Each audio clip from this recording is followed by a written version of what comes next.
આણંદના તારાપુરના નભોઈ ગામના લોકો મુશ્કેલીમાં મુકાયા છે। નભોઈ ગામના 50થી વધુ ઘરોમાં વરસાદી પાણી ઘૂસી ગયા। ઘરમાં પાણી ઘૂસતા છત સાથે ખાટલા બાંધવા પડ્યા એવી સ્થિતિ સર્જાઈ છે। સ્થાનિકો માટે ક્યાં બેસવું અને શું ભોજન લેવું તે હવે સૌથી મોટો સવાલ થઈ ઉઠ્યો છે। ત્યારે અનેક ઘરમાં પાણી ઘૂસતા ચૂલો પણ નથી સળગાવી શકાયો અને પાણી ઘૂસ્યાના 8 કલાક બાદ તંત્ર તેમની મદદે પહોંચ્યું છે। 8 કલાક સુધી લોકો ટળવળતા રહ્યા। સાબરમતીનું પાણી બહુ જ આવ્યું છે, તેના કારણે અમારે પાણી ઘરમાં કરી ગયું છે અને પાછી કોલેજની એક્ઝામ ચાલુ છે, તો હવે મારે પેપરની તૈયારી કઈ રીતે કરી, હું એક્ઝામ દેવા કઈ રીતે જઈશ। ઘણી બધી પાણીના લીધે ઘણી બધી પરિસ્થિતિ ઊભી થઈ છે। ઘરમાં બધું ભરાઈ ગયું પણ કોઈ જોવા આવતું નથી, કોઈ નહીં। શું નુકસાન થયું? આ બધું પલળી ગયું, ત્યાં રાંધવું ત્યાં ખાવું, અનાજ પલળ્યું ને અડધું કોરું ને એવું બધું। સાબરમતીના પાણી અમારા અંદાજે 50 ઘરોમાં ઘૂસી ગયેલા હોવાના કારણે અને પશુપાલનમાં બહુ નુકસાન હોવાના કારણે ખેતીવાડીમાં પૂરેપૂરું 100% નુકસાન ગામમાં।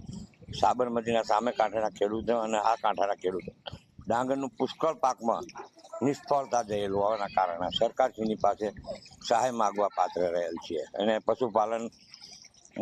પશુપાલન ઉપર જ અમારો વ્યવસાય છે। પશુપાલનમાં ઘાસચારાની બહુ તકલીફ। ધરોઈ ડેમ અને વાસણા બેરેજમાંથી મોટા 1,67,000 ક્યુસેક પાણી છોડવાથી અત્યારે તારાપુર તાલુકાના આપણે સાબરમતી નદી કિનારે કુલ 12 ગામો પ્રભાવિત થયેલા છે। એમાંથી નભોઈ અને રીંચા ગામમાં અત્યારે પાણી અંદર ગામમાં આવી ગયેલા છે અને ખેતીની જમીનો પણ પાણી 3-4 ફૂટ ભરાઈ ગયા છે। અંદાજ કોઈ ગ્રામજનોને કંઈ સ્થળાંતર કરાયું? ના, અત્યારે હાલ સ્થળાંતરની કોઈ પરિસ્થિતિ નથી થવા। સ્થળ બધી ચકાસણી કરી લીધી છે। સ્થળાંતર માટે અત્યારે કોઈ એવા છે નહીં, કુટુંબો ધ્યાને આવેલા નથી। તંત્ર અત્યારે બધા ગામો નિરીક્ષણ કરી રહ્યા છે અને તમામ લોકોના સરપંચશ્રી ગામના આગેવાનોનો કોન્ટેક્ટ કર્યો છે। એમાં સલામત સ્થળે રહેવા માટે વિનંતી કરવામાં આવેલ છે। તારાપુરના નભોઈ ગામમાં સાબરમતી નદીના પૂરે તારાજી સર્જી છે। 50થી વધુ ઘરોમાં પાણી પ્રવેશી જતા અનાજ પર પડી ગયું છે, ઘરવખરીને પણ નુકસાન છે। ત્યારે જે ઘરના લોકો છે તેમને શું ખાવું અને શું પીવું, ક્યાં બેસવું અને ક્યાં ઉઠવું તે સમસ્યા છે। હું તમને અહીંયા બતાવવા માંગીશ કે આ જે દ્રશ્યો છે એ આ નભોઈ ગામના જે છે, નભોઈ ગામના લોકોના ઘરોમાં પાણી પ્રવેશી ગયા છે।